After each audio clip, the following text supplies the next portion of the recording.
پھر 62 پروردگار اس آیت میں کہہ رہا ہے کہ ولن تجد لسنت اللہ تبدیلا، یعنی اللہ کے قانون میں، اللہ کے قانون میں، اللہ کی سنت میں کبھی بھی کوئی بھی تبدیلی نہیں ہو سکتی۔ اللہ کے قانون میں، اللہ کی سنت میں کبھی بھی کوئی بھی تبدیلی نہیں ہوتی۔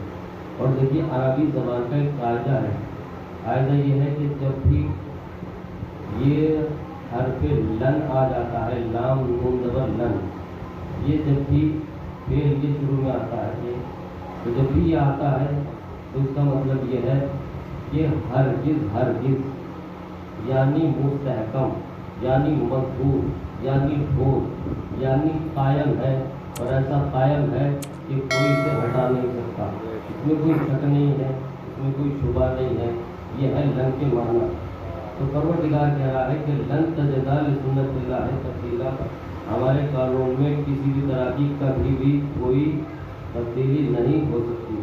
دیکھیے جب انسان اس دنیا میں آتا ہے تو لاشعور ہوتا ہے، اس کے پاس کوئی عقل نہیں ہوتی، اس کے پاس کوئی فکر نہیں ہوتی، اور نہ ہی اس کے پاس سوچنے اور سمجھنے کی صلاحیت ہوتی ہے۔ لیکن جیسے ہی بچہ سن بلوغیت کی طرف قدم بڑھانے لگتا ہے اور باشعور ہونے لگتا ہے اور صاحب فکر ہونے لگتا ہے اور سوچنے اور سمجھنے کی صلاحیت پیدا ہونے لگتی ہے، تو ویسے ہی بچہ اپنی زندگی میں قانون بنانے لگتا ہے۔ کیا بنانے لگتا ہے؟ قانون بنانے لگتا ہے۔ تو قانون کیوں بناتا ہے؟ اس لیے بناتا ہے۔ قانون کی کیا ضرورت ہے؟ کیوں قانون بنایا جاتا ہے؟ قانون اس لیے بنایا جاتا ہے تاکہ اس کی زندگی سنور جائے، یہ کامیاب ہو جائے، اسی لیے قانون بناتا ہے۔ تو قانون اسی لیے بناتا ہے۔ اور اگر آپ کسی بھی کامیاب انسان سے پوچھیں گے کہ آپ کی کامیابی کا راز کیا ہے، وہ یہ کہے گا کہ ہم اپنی زندگی میں قانون بناتے تھے، ہم اپنی زندگی میں قانون بناتے تھے، ہماری زندگی قانون کے اعتبار سے چلتی تھی، ہمارا چلنا، اٹھنا، بیٹھنا، کھانا، پینا، آنا، جانا، سب کچھ قانون کے اعتبار سے چلتا تھا۔ تو ہم قانون بناتے تھے، ہم بغیر قانون کے نہیں رہتے تھے، چاہے آپ کسی بھی انسان سے پوچھیے۔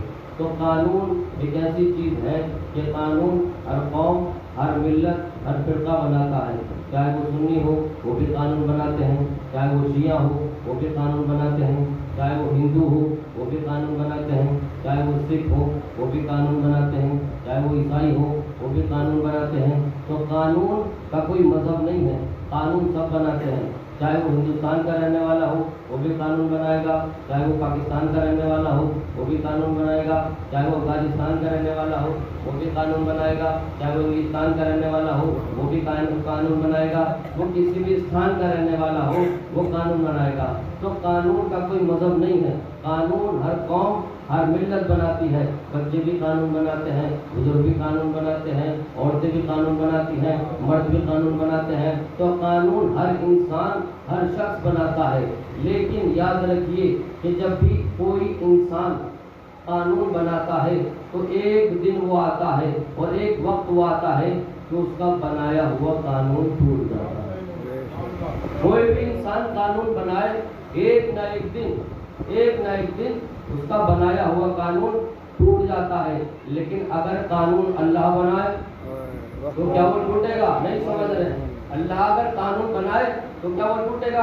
کہنے لگے کہ مولانا صاحب کیسی باتیں کر رہے ہیں، کیا آپ نے قرآن نہیں پڑھا؟ پروردگار نے ارشاد فرمایا سورہ احزاب میں، پروردگار کہنے لگا وَلَن تَجِدَ لِسُنَّتِ اللَّهِ تَبْدِيلًا، اللہ کا قانون ٹوٹتا نہیں ہے۔ نہیں سمجھ رہے؟ اللہ کے قانون میں کوئی تبدیلی نہیں ہوتی، اللہ کا قانون ہرگز نہیں ٹوٹتا۔ تو اس بات کو یاد رکھ لیجئے کہ اللہ کا بنایا ہوا قانون ٹوٹے گا نہیں، اللہ کا قانون ہے، اس لیے کبھی بھی ٹوٹتا نہیں۔ اب اس بات کو یاد رکھنے کے بعد آپ میرے ساتھ اپنی فکروں کو لے چلیے جنت میں۔ جب پروردگار عالم نے ارشاد فرمایا سورہ بقرہ ہے قرآن مجید کا دوسرا سورہ اور آیت کا نشان ہے 30۔ پروردگار نے ارشاد فرمایا وَإِذْ قَالَ رَبُّكَ لِلْمَلَائِكَةِ إِنِّي جَاعِلٌ فِي الْأَرْضِ خَلِيفَةً، جب پروردگار عالم نے فرشتوں سے کہا کہ میں خلیفہ بنانے والا ہوں، اب یہ خلیفہ بنا دیا گیا، خلیفہ بن کے تیار ہو گیا۔ جب پروردگار عالم نے خلیفہ بنایا اور خلیفہ کو کریٹ کیا پروردگار نے خلیفہ کو خلق کیا، اب یہ خلیفہ بن کے تیار ہو گیا، اور اس کی ضرورت کو محسوس کرتے ہوئے پروردگار عالم نے حضرت حوا کو بھی بنایا، حضرت حوا کو بھی خلق کر دیا۔ اور جب حضرت آدم اور حضرت حوا بن کے تیار ہو گئے تو پروردگار نے ان دونوں سے کہا کہ دیکھو اے آدم اے حوا، تمہیں ساری نعمتیں دیں، جنت تمہاری ہے، یہ دودھ کی نہر تمہاری، یہ شہد کی نہر تمہاری، یہ پانی کی نہر تمہاری، یہ باغیچے تمہارے، یہ باغ تمہارا، یہ پھل تمہارے، ساری نعمتوں سے استفادہ کرو، چاہے کہیں بھی جاؤ، کہیں بھی آؤ، ادھر آؤ ادھر آؤ، سب جگہ جاؤ، لیکن یاد رکھنا کہ ولن تجدا، لیکن یاد رکھنا کہ اس شجر کے قریب مت جانا، اس شجر کے قریب مت جانا۔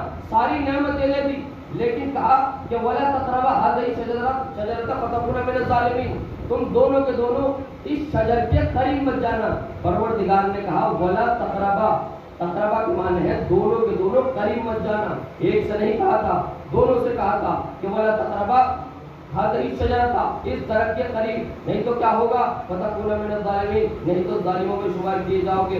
بس کہنے لگے کہ جی پروردگار ٹھیک ہے، تو ہمارا خالق ہے، تو ہمارا رازق ہے، تو ہمارا مالک ہے، تو نے ہمیں خلق کیا ہے، تو نے ہمیں پیدا کیا ہے، ہم تیری بات مانیں گے، ہم تیری اطاعت کریں گے۔ بس اب بات طے ہو گئی اور معاہدہ ہو گیا کہ ہاں بات ہو گئی کہ ہم اس شجر کے قریب نہیں جائیں گے۔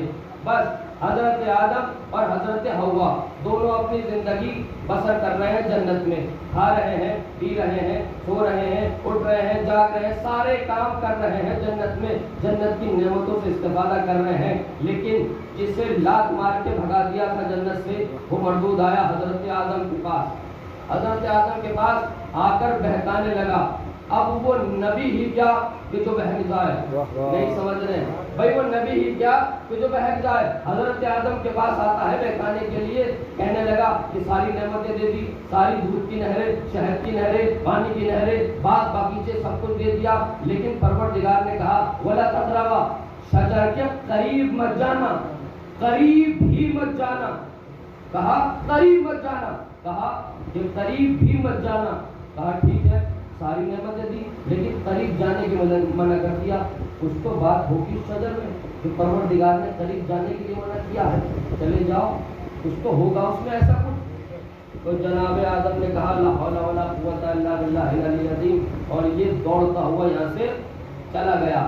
حضرت آدم نہیں بہکے، لیکن یہ آیا پھر گھوم کر حضرت حوا کے پاس، اور آنے کے بعد کہتا ہے کہ حوا ہم نے دودھ کی نہریں دے دی، پروردگار نے دودھ کی نہریں دی، شہد کی نہریں دی، سب کچھ دے دیا، پوری جنت تمہیں دے دی، لیکن ذرا غور تو کرو کہ تمہیں ولا تقربا کیا کہہ دیا کہ قریب بھی مت جانا۔ کچھ تو بات ہوگی درخت میں، کچھ تو ایسا ہوگا کہ جو پروردگار نے منع کیا ہے، پروردگار نے روکا ہے، کیوں منع کیا، کوئی تو بات ہوگی۔ ایسی کیا خاصیت ہے اس میں کہ ساری نعمتیں دے دی، ساری نعمتیں دے دی، لیکن اس درخت کے قریب جانے کے لیے منع کر دیا؟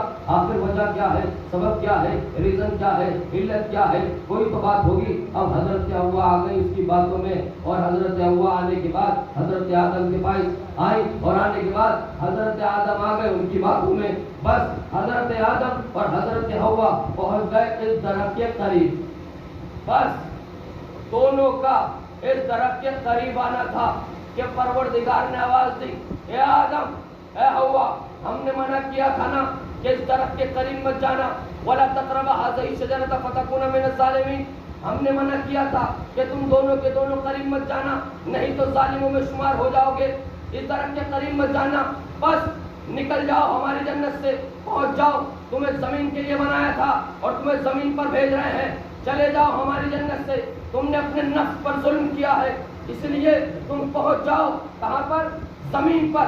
اب حضرت آدم اور حضرت حوا جانے لگے، بس جیسے ہی جانے لگے پروردگار کی آواز آئی کہ آدم اے حوا ذرا ٹھہرو۔ کہا پروردگار کیا ہو گیا، کیا کوئی خطا ہو گئی، کیا کوئی غلطی ہو گئی، کیا ہو گیا پروردگار؟ کہنے لگے کہ جا تو رہے ہو، یہ لباس یہیں اتار کر جاؤ۔ اللہ اکبر، پتہ نہیں کہاں ہے خدا کی قسم کہ جا تو رہے ہو، یہ لباس یہیں اتار کر جاؤ۔ کہا کیوں؟ کہا اس لیے کہ جنت کا قانون ہے کہ جنت کا لباس جنت میں ہی رہے گا، زمین پر نہیں جائے گا۔ جنت کا قانون کیا ہے؟